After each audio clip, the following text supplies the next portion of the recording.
নমস্কার বন্ধুরা, আমি শুভ চলে এসেছি সতীশবাবুর পাঠানো এখনো পর্যন্ত সবথেকে রোমাঞ্চকর ঘটনা নিয়ে তোমাদের প্রিয় ভূতভীষণ চ্যানেলে। গত ২ এপিসোডে তোমরা শুনেছ পিসিকালির আস্তান ফকিরের দুটি রোমাঞ্চকর পর্ব। আজকে এই ঘটনার অন্তিম পর্বটি তোমাদের পড়ে শোনাবো। কিভাবে বৈঠা না চালিয়েও ঘাসির নৌকা বিলের গন্তব্যস্থলে পৌঁছে যেত, কিভাবে সারাদিন নৌকায় ঘুমিয়ে থাকলেও দিন শেষে নৌকা ভর্তি ঘাস নিয়ে ফিরত সে। ঘাস ভর্তি নৌকা কিভাবে দুহাতে ধরে উঁচু করে উঠানে রাখত সে। প্রচণ্ড বৃষ্টির মধ্যে একটুও না ভিজে কিভাবে সেদিন কলার পাতা কেটে এনেছিল ছেলেটি। আসলে ছেলেটি কে, সব ঘটনার কথা আজ বলবো তোমাদের। তাহলে চলো ঘটনাটি শুরু করা যাক। সতীশবাবু লিখেছেন, একদিন চৈত্র মাসের শুক্লপক্ষের অষ্টমী তিথিতে ঘাসি দেওয়ানের সাথে ঘটেছিল আরেকটি ঘটনা, যার বর্ণনা তোমাদের দিচ্ছি। ঘোষ সেদিন দুপুরের সময় একটা গাছের নিচে ছায়ায় বসে গ্রামের নাপিতকে দিয়ে চুলদাড়ি কাটাচ্ছিল। এমন সময় গরমে গ্রামের আশেপাশের লোকও সেই গাছের ছায়ার নিচে এসে বসে। ফলে গাছটির নিচে অনেক ভিড় জমে গেছিল। ঘোষের চুলদাড়ি কাটা হলে আরো লোকের চুলদাড়ি কাটা শুরু করে নাপিত। একসময় ঘোষ তার ঘাসিকে বলে চুল কাটার জন্য। ঘাসি ঘোষকে তখন বলে, ভিড়টা একটু না হয় কমুক, তারপর কাটাই। চৈত্রের প্রচণ্ড তাপদাহে গাছের নিচে ছায়ায় ঠান্ডা হওয়ার নিচে সবাই যেন স্বর্গরায় সুখ অনুভব করছিল, যার কারণে কারোরই তাড়াহুড়ার বিন্দুমাত্র ইচ্ছা চোখে পড়ছিল না। ঘোষ আবার তার ঘাসকে বলে, তুমি ক্ষৌরকর্ম শেষ করে তাড়াতাড়ি বাড়ি গিয়ে স্নান করে খাওয়া দাওয়া সেরে বিশ্রাম নাও। কিছুক্ষণ পর নাপিত ঘাসির চুলদাড়ি কাটা শুরু করে। চুলদাড়ি কাটার কাজ শেষ হলে অবশেষে ঘাসি নাপিতকে তার বগল পরিষ্কার করার জন্য বলে। নাপিত তখন ঘাসির হাত উঁচু করে তার কাজ শুরু করতে দেয়। ঠিক তখনই নাপিত লক্ষ্য করে ঘাসি ঘন ঘন নিঃশ্বাস নিচ্ছে। মনে হচ্ছে কোনো ভারী কাজ বা কঠিন কাজ করছে সে, যার কারণে রীতিমতো হাঁপাতেও শুরু করেছে সে। তখন নাপিত ঘাসিকে বলে, তুমি এত হাঁপাচ্ছ কেন? চুপ করে বসো। ঘাসি নাপিতকে বলে, না না, এমনি এরকম হচ্ছে। নাপিত প্রথমে মনে করে সুরসুরি লাগার কারণে হয়তো ছেলেটি এরকম করছে। পরক্ষণেই নাপিত দেখে ছেলেটির দুই হাতের কনুই চুইয়ে অল্প অল্প করে জল মাটিতে পড়ছে। নাপিত তখন ঘাসিকে বলে, তোমার কনুই চুইয়ে জল পড়ছে কিভাবে? তখন ঘাসি বলে, আরে এমনিই পড়বে হবে, ঘাম পড়ছে হয়তো, যে গরম। নাপিত বলে, না না, তোমার শরীর তো ঘামেনি, আর আমিও তো কোনো জল ব্যবহার করিনি, তাও জল পড়ছে। ঘাসি নাপিতকে আবার বলে, আরে ছাড়ো তো, এমনিই পড়ছে হয়তো, তুমি তোমার কাজটা শেষ করো, বাড়ি গিয়ে আবার অনেক কাজ আছে। ঘটনাটা সেই গ্রামের নিচে উপস্থিত সকল মানুষজনই লক্ষ্য করছিল। তখন সেখানে উপস্থিত ঘোষ তার ঘাসিকে বলে, এর আগে অনেক দিন অনেক রকম এরকম অদ্ভুত সব ঘটনা আমি লক্ষ্য করে আসছি, কিন্তু রাত্রি বলে, অসময় বলে তোমাকে কখনো বলার জন্য চাপ দেয়নি। তোমার মাও তোমার করা ঘটনার কিছু কিছু নিজে চোখে দেখেছে, কিন্তু আজ দিন দুপুর অনেক মানুষ এখানে আছে, তাই ভয়ের কিছু নেই। আজকে তোমাকে তোমার আসল পরিচয়টা দিতেই হবে। অনেক লোকের মুখে তোমার করা অনেক ঘটনার কথা আমি শুনেছি। তুমি ঘাস কাটতে গিয়ে বিলে যাও ঠিকই, কিন্তু তুমি ঘাস না কেটে সারাদিন শুয়ে থাকো, আর সন্ধ্যার ঘাটে ফিরলে নৌকা ভর্তি ঘাস নিয়ে তুমি হাজির হও।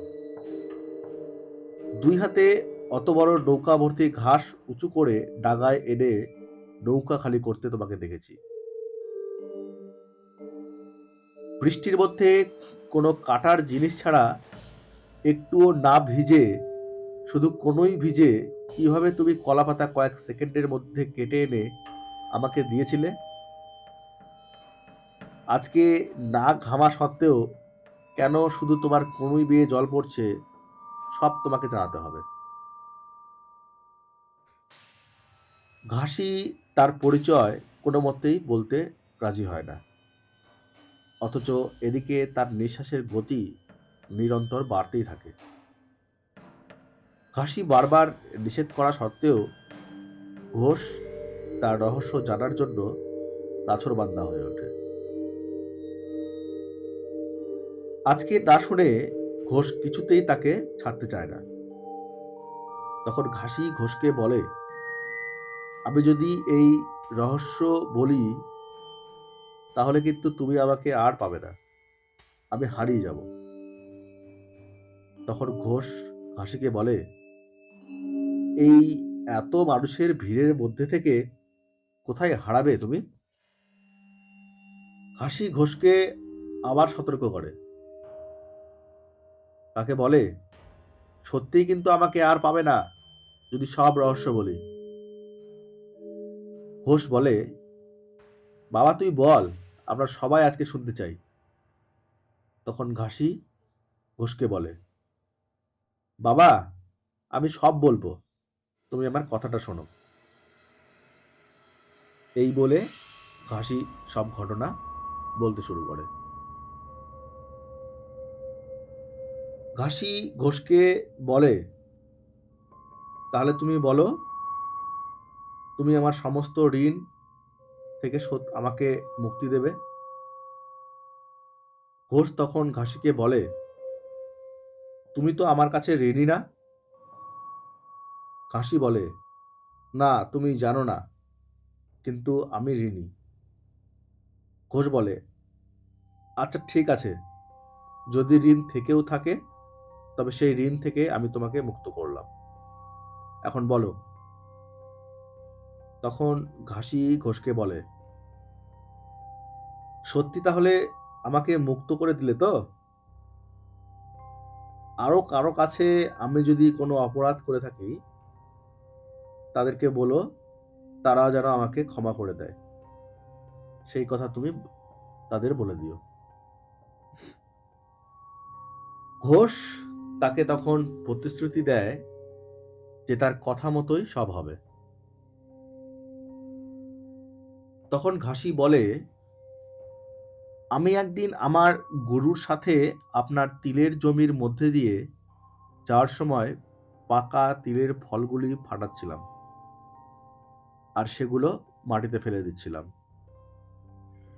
আমার গুরু সেটা দেখে আমাকে অভিশাপ দেয়, যার দরুন আমি এত বছর যাবৎ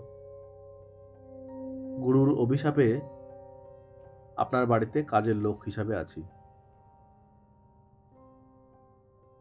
আসলে আমি একটা দৈত্য, তবে কারোর সঙ্গে খারাপ কিছু করিনি। যদি পারি সবার সাহায্য করার চেষ্টা করি, যার কারণে তোমার বাড়িতে চাকরের কাজের জন্য তোমার কথা মতো তাড়াতাড়ি নৌকা খালি করার জন্য দুই হাতে নৌকা উঁচু করেছিলাম। অসাধারণ ক্ষমতা থাকার কারণে অল্প সময়ে অনেক কাজ করতে পারি আমি। চোখের পলকে এখান থেকে ওখানে যেতে পারি। যতটা ইচ্ছা নিজেকে প্রসারিত করতে পারি। যার জন্য সেদিন বৃষ্টিতে বারান্দাতে দাঁড়িয়ে হাত লম্বা করে বাইরে থাকা কলা গাছের পাতা আনতে পেরেছিলাম। আর আজ এখন কনুই বেয়ে জল পড়ছে, কারণ যমুনা নদীতে এপার থেকে ওপার যাওয়ার সময় মাঝ নদীতে নৌকা ভর্তি লোক ঘূর্ণির কবলে পড়েছে। নদীর জল প্রচন্ড ঘুরপাক খাচ্ছে। মাঝি মোল্লারা আপ্রাণ চেষ্টা করে যাচ্ছে স্বাভাবিক অবস্থায় তাদের নৌকাটি ফিরিয়ে আনার জন্য, কিন্তু তারা প্রত্যেকবারই বিফল হচ্ছে। যার কারণে তারা আমাকে স্মরণ করে চলেছে। সাথে নৌকার মানুষজনও এই বিপদ থেকে উদ্ধারের জন্য আমাকে ডেকে চলেছে। প্রচন্ড ঘুরপাক খাওয়ার কারণে নৌকায় অনেক জল ঢুকে গেছে। আমার শরীরটা এখানে তোমরা সবাই দেখতে পেলেও আমি আমার মায়ার শক্তির দ্বারা সেই দুর্যোগে নৌকা বোঝাই লোকদের সাহায্য করে যাচ্ছি। নৌকার জল একটা প্রকাণ্ড ঘটির মাধ্যমে বের করছি আমি, কিন্তু অশান্ত প্রকৃতির কারণে আর অস্বাভাবিক ঘূর্ণির কারণে আমাকেও বেগ পেতে হচ্ছে, যার জন্য ঘন ঘন নিঃশ্বাস ফেলতে দেখছো তোমরা আমাকে। আর নৌকার সেই জল ফেলার কারণে কোনোই বেয়ে জল পড়ছে আমার। এইমাত্র নৌকাটিকে আমি নিরাপদ জায়গায় পৌঁছাতে সক্ষম হয়েছি সেই ঘূর্ণিপাকের মধ্যে থেকে। তাই সবাই দেখো, কোনোই দিয়ে আমার আর আগের মতো জল পড়ছে না, আর নিঃশ্বাসও স্বাভাবিক হয়ে গেছে। এই কথা বলার পর সবাই তার কথা মতো লক্ষ্য করলে দেখে ঘাসি যা বলছে সেটাই হয়েছে। এই বলা মাত্র ঘাসি দক্ষিণ দিকে দৌড়াতে শুরু করে।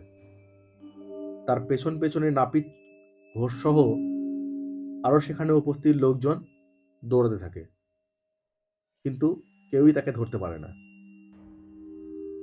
সেই গাছের থেকে প্রায় 2.5 কিলোমিটার দৌড়ানোর পর ঘাসির শরীরে বাস করা সেই দৈত্যটি মাটিতে টান হয়ে শুয়ে পড়ে।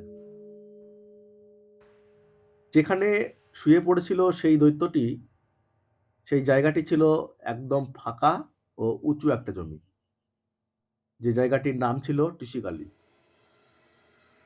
শুয়ে পড়ার ঠিক কিছুক্ষণ পর সেখানে পৌঁছে ঘোষ সেই দৈত্যের একটা পা চেপে ধরে, আর একটা পা সেই নাপিত জড়িয়ে ধরে।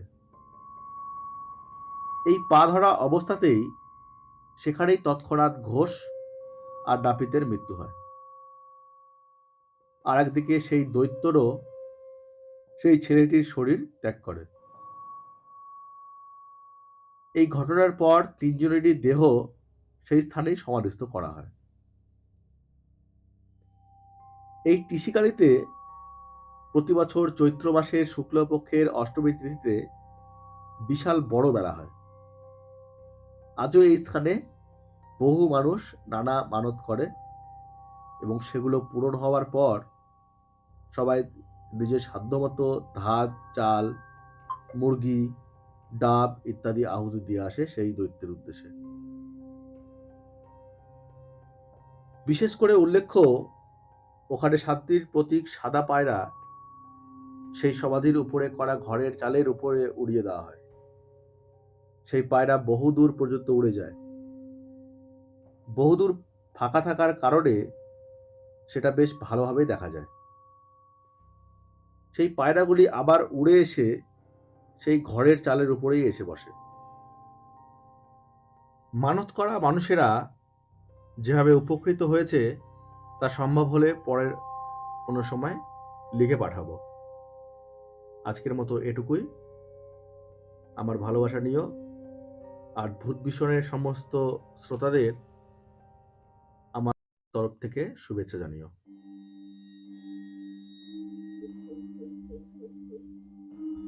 আজকের মতো এটুকুই। সতীশবাবুর পাঠানো ঘটনাগুলি তোমাদের কেমন লাগলো কমেন্ট বক্সে কমেন্ট করে জানিও। যদি ভালো লেগে থাকে অবশ্যই একটা লাইক করে দিও, আর তোমাদের পরিচিত সবার সঙ্গে একটু শেয়ার করে দিও, যাতে তারাও আমাদের চ্যানেলের ঘটনাগুলি শুনতে পারে। আর যারা চ্যানেলে নতুন তারা চ্যানেলটিকে একটু সাবস্ক্রাইব করে দিও, আর পাশে থাকা বেল আইকনটিকে টাচ করে দিও, যাতে চ্যানেলে ঘটনাগুলি আপলোডের সাথে সাথে তোমাদের কাছে পৌঁছায়। তোমাদের সাথে যদি এরকম কোনো অস্বাভাবিক ঘটনা ঘটে থাকে বা তোমরা এরকম কোনো ঘটনা জেনে থাকো, তাহলে অবশ্যই আমাদের চ্যানেলে পাঠাতে ভুলো না। ঘটনা পাঠাতে হলে আমাদের চ্যানেলের ইমেল আইডি bhutbhisonstory@gmail.com তোমরা পাঠাতে পারো, অথবা ইনস্টাগ্রাম আইডি অমৃতা4540 অথবা শুভ1694 তোমরা যোগাযোগ করতে পারো। তোমাদের পাঠানো ঘটনাগুলির মধ্যে থেকে সেরা ঘটনাগুলিকে বাছে প্রতি মঙ্গলবার ও শনিবারে আমাদের চ্যানেলে পড়ে শোনানো হবে। প্রতিটি গল্প প্রেরকদের জন্য থাকবে আমাদের চ্যানেলের পক্ষ থেকে স্পেশাল গিফট। আবারও ফিরে আসবো আগামী মঙ্গলবার আরও একটি রোমাঞ্চকর ঘটনা নিয়ে। ততক্ষণ পর্যন্ত সবাই সাবধানে থাকো, সুস্থ থাকো, ভালো থাকো। শুভরাত্রি।